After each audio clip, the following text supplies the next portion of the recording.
Hello and welcome दोस्तों, आप सभी का स्वागत है आपके अपने चैनल जेडीएस लॉ गुरुजी।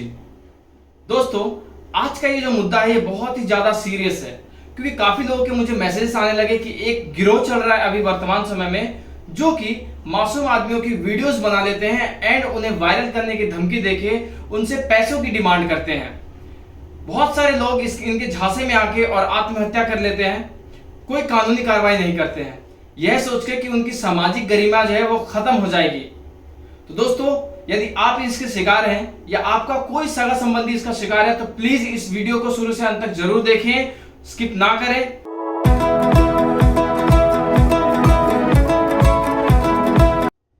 तो दोस्तों, मेनली 3 कंडीशन होती है जब कोई व्यक्ति आपकी ऐसी वीडियो बना लेता है या पिक्चर ले लेता है और ब्लैकमेल करता है।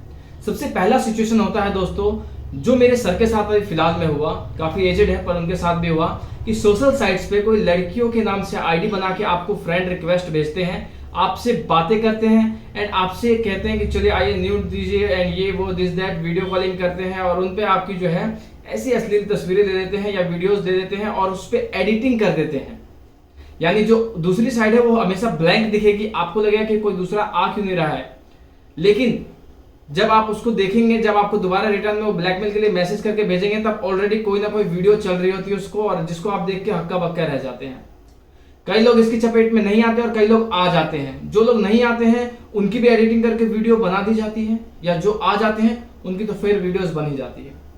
दूसरी सिचुएशन तब आती है दोस्तों, जब 2 व्यक्ति या 2 लोग आपस में प्रेम करते हैं। प्रेम के दौरान ऐसी चीजें होती हैं जब वो एक दूसरे से एक्सचेंज करते हैं, पिक्चर्स हो, न्यूड्स हो, वीडियोस हो, वो एक्सचेंज कर लेते हैं, ये सोच के कि इस पे मैं पूरा विश्वास करता हूं, और बाद में जाके वो उस चीज का फायदा उठा के ब्लैकमेल करता है, जिससे कई बच्चों ने आत्महत्याएं भी कर ली हैं, हमें काफी देखने को ये मिलता है।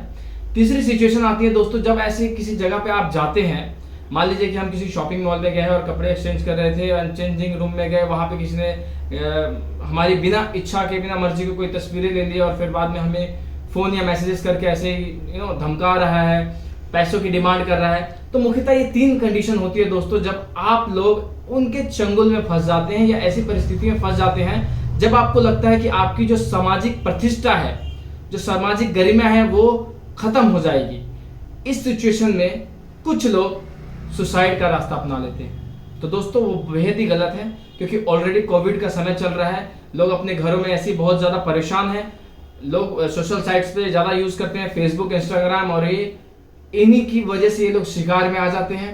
तो दोस्तों, आप प्लीज ऐसा कोई भी रास्ता ना अपनाएं, क्योंकि कानून आपके समर्थन में है और आपके लिए है। यदि आपके साथ ऐसा हो जाता है तो आप क्या करें? सबसे पहले दोस्तों, 4 बातों को अपने अंदर निहित करें। सबसे पहला कि आप किसी भी सगे संबंधी या किसी मित्र को वो पूरी घटना बताएंगे जैसा जैसा आपके साथ हुआ है। दूसरा दोस्तों, कि आप जो भी वो अफेंडर है, जो एक्यूज्ड है, जो आपके साथ ऐसा कर रहा है या आपसे डिमांड कर रहा है, उसके जो भी मैसेजेस हैं उसके स्क्रीनशॉट ले लें, उसकी रिकॉर्ड रखें, डिलीट ना करें। तीसरा दोस्तों, उससे आगे किसी भी प्रकार का कोई बात ना करें। जी हाँ दोस्तों, उससे कोई भी संपर्क ना रखे, संपर्क तोड़ दें। यदि वो मैसेजेस कर भी रहा है तो उसके रिप्लाई ना दे। और चौथा है दोस्तों, आप तुरंत कॉप्स को कॉल कर दें, यानी पुलिस को कॉल करें, 100 नंबर पे कर दें, या जो भी आपके नियरेस्ट पुलिस स्टेशन है वहां जाके आप उनसे ये सारी चीजें बताएं और कंप्लेंट दर्ज कराएं। इसके आगे क्या करें दोस्तों? ये तो पहला स्टेप हो गया आपका। दूसरा स्टेप होगा कि जब आप पुलिस स्टेशन में पहुंच गए हैं तो वहां पे अपनी कंप्लेंट दर्ज कराएं। अब कंप्लेंट किसको दर्ज कराएंगे? तो सबसे पहले दोस्तों, जो पुलिस वाला वहां पे है, जो आपके नियरेस्ट पुलिस स्टेशन में है, उसको दर्ज कराएं। साइबर सेल वालों को दर्ज कराएं। और तीसरा है, आप डायरेक्ट मजिस्ट्रेट के यहां पे भी सूट फाइल कर सकते हैं या कंप्लेंट दर्ज करा सकते हैं।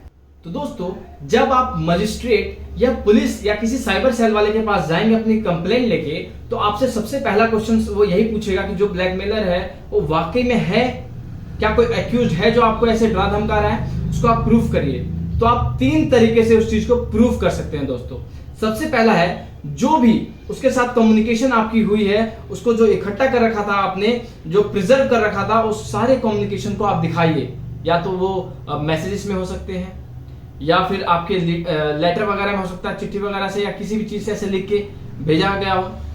वो सब दिखाना है। दूसरा दोस्तों, यदि आपकी कोई ऐसी कॉल रिकॉर्डिंग है, उसके साथ कॉल करके धमकाया हो या कॉल करके कुछ बोला हो, इंटरनेट के थ्रू कॉल किया हो, व्हाट्सएप के थ्रू कॉल किया हो, या फिर आपके जो है नॉर्मल कॉल किया हो, वो चीजें आप दिखा सकते हैं। और तीसरा दोस्तों, जो मित्र या जो संबंधी जिसको आपने सबसे पहले जाके पूरी घटना के बारे में बताया है, उसको भी ले जा सकते हो एज ए विटनेस कि आप चलिए मेरे साथ ऐसी घटना हुई थी, मैंने आपको बताया था। तो वो इस चीज को कबूल करेगा, जी हाँ इसके साथ ऐसी ऐसी घटनाएं हुई थी और मैंने इसका पूरा जायजा किया था, वाकई में ये किसी समस्या में फंसा हुआ है।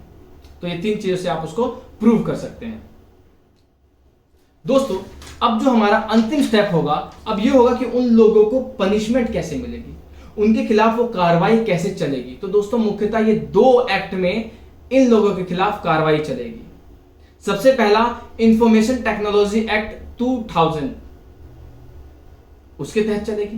दूसरा इंडियन पिनल कोड 1860, यानी इन 2 एक्ट के तहत इन गुनाहगारों को सजा दी जाएगी या इन दोनों एक्ट के तहत ट्रायल किया जाएगा। अब हम इसकी कुछ धाराओं को जान लेते हैं, आईटी एक्ट की और आईपीसी की, कि किन किन धाराओं के तहत उनको सजा दी जाएगी। तो दोस्तों, सबसे पहले आईटी एक्ट 2000 को हम जान लेते हैं। इसमें जो सबसे पहला सेक्शन है वो सेक्शन 66E है, जो कहता है वायलेशन ऑफ प्राइवेसी। यदि कोई आपकी प्राइवेसी का वायलेशन करता है तो उसको 3 साल की सजा होगी और फाइन यानी जुर्माना लगेगा। अगला सेक्शन है 67, सेक्शन 67 ऑफ आईटी एक्ट, जो ये कहता है कोई भी आपके अगेंस्ट ऐसी अश्लील वीडियो या चीजों को पोस्ट करता है या शेयर करता है उस चीज को, तो उसके खिलाफ भी कानूनी कार्रवाई की जाएगी, यानी 5 साल की सजा होगी और फाइन। अगला है सेक्शन 67A, जो ये कहता है कि कोई ऐसा इलेक्ट्रॉनिक माध्यम से आपकी कोई अश्लील चीजें या फोटो ले लेता है तो उसके खिलाफ भी कानूनी कार्रवाई करके उसको 7 साल की सजा हो सकती है। या कोई ऐसा शूट करके आपकी वीडियोस बना लेता है आपकी बिना रजामंदी के और फिर बाद में उसको वायरल करने की धमकियां देता है सोशल साइट्स पे या कहीं पे भी इलेक्ट्रॉनिक माध्यम से, तो उसको 7 साल की सजा होगी और जुर्माना होगा। अगला है सेक्शन 67B, जो ये कहता है किसी माइनर के साथ यानी किसी नाबालिग के साथ कोई ऐसी तस्वीर आप खींचे या कोई उसके साथ ऐसा दुर्व्यवहार करे, बाद में उसको वायरल करे या कुछ भी ऐसी चीजें घटना करते हैं जिसमें माइनर इन्वॉल्व है, तो आपको सजा हो सकती है इसके अगेंस्ट और आपको जेल भी जाना पड़ सकता है। अब हम दोस्तों बात करते हैं इंडियन पिनल कोड 1860 की कुछ धाराओं को, जो ऐसी परिस्थितियों में आपको इस्तेमाल में आ सकते हैं या जिनका आप यूज कर सकते हैं। सबसे पहला आता है दोस्तों सेक्शन 292 यानी 292, जिसमें बोला गया है कि कोई ऐसी अश्लील चीजों को, यानी कोई मान लीजिए कि सोशल साइट्स पे कोई वीडियो आई किसी इंसान की या किसी लड़के की या लड़की की, उसको शेयर करता है या फैलाता है या उसको बेचता है कहीं पे, तो भी वो दंड का पात्र है। इसमें 2 साल की उसको सजा होगी और 3000 का जुर्माना होगा। अगला है दोस्तों सेक्शन 501, जिसमें ये कहा गया है डिफॉर्मेशन का चार्ज होता है दोस्तों, जिसकी परिभाषा जो है या जिसकी डेफिनेशन है वो section 499 of Indian penal code में ऑलरेडी दी गई है कि आपकी मान हानि हो रही है, यानी आपकी जो रेपुटेशन है उसको इंजरी हो रही है, क्षति हो रही है। तो इसमें पनिशमेंट है दोस्तों 501 में 2 साल का पनिशमेंट है और फाइन है। लास्ट है दोस्तों सेक्शन 506, जो ये कहता है कोई किसी को आपराधिक धमकी दे रहा है, जब आपकी वीडियोज या कोई ऐसी चीजें बना ली हैं तो आपको फोन करके कह रहा है मैं इसको वायरल कर दूंगा, मैं तुम्हें जान से मरवा दूंगा, मैं तुम्हारे ये कर दूंगा, तुम ये करो वो करो, तो उस स्थिति में भी आप उसको 506 यानी 506 के तहत कंप्लेंट दर्ज करा के सजा दिला सकते हैं। तो ये जितनी भी सेक्शंस हमने अभी रीड किया दोस्तों, यानी आईटी एक्ट 2000 की 66E है, 67 है, 67A है, 67B है और आईपीसी की जो है वो 292 है, सेक्शन 501 है, सेक्शन 506 है। ये सब मिला के उस पर ऑफेंस लगेंगे, यानी वो चार्ज लगेंगे दोस्तों। अंत में मैं दोस्तों आपसे यही कहूंगा कि ये जो भी ऑफेंस है वीडियो बनाने वाली, ये मेल के साथ भी होती है और फीमेल के साथ भी होती है। फीमेल के लिए ऑलरेडी उनके प्रावधान दिए हुए हैं, उनकी ऑलरेडी इस विषय में काफी सारे कानून बनाए हैं, परंतु मेल के साथ ऐसा हो तो कोई कानून ऐसा खास है नहीं।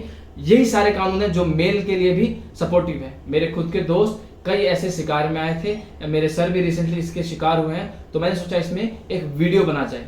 दोस्तों आप घबराएं नहीं, हिम्मत से काम लें। यदि आप सही हैं तो बिल्कुल नहीं घबराना है, क्योंकि भगवत गीता में श्री कृष्ण ने कहा था कि जो इंद्रियों का सुख होता है वो शुरू शुरू में मधु के समान लगता है, परंतु बाद में जब उसका परिणाम आता है तो पूरी जिंदगी कांटों से भर जाती है।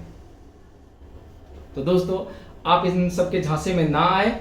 एक सर्वे के मुताबिक प्रत्येक वर्ष लगभग 600 के करीब लोग इस ब्लैकमेलिंग का शिकार होते हैं और सुसाइड कर लेते हैं, यानी दोस्तों लगभग हर दिन 2 व्यक्ति। तो दोस्तों आपको ये हमारी वीडियो कैसी लगी कमेंट सेक्शन में जरूर बताएं। यदि आपके या आपके किसी मित्र के साथ ऐसा हुआ है तो भी कमेंट सेक्शन में जरूर बताएं, और कोई क्वेश्चन है तो उसको भी जरूर पूछ लें।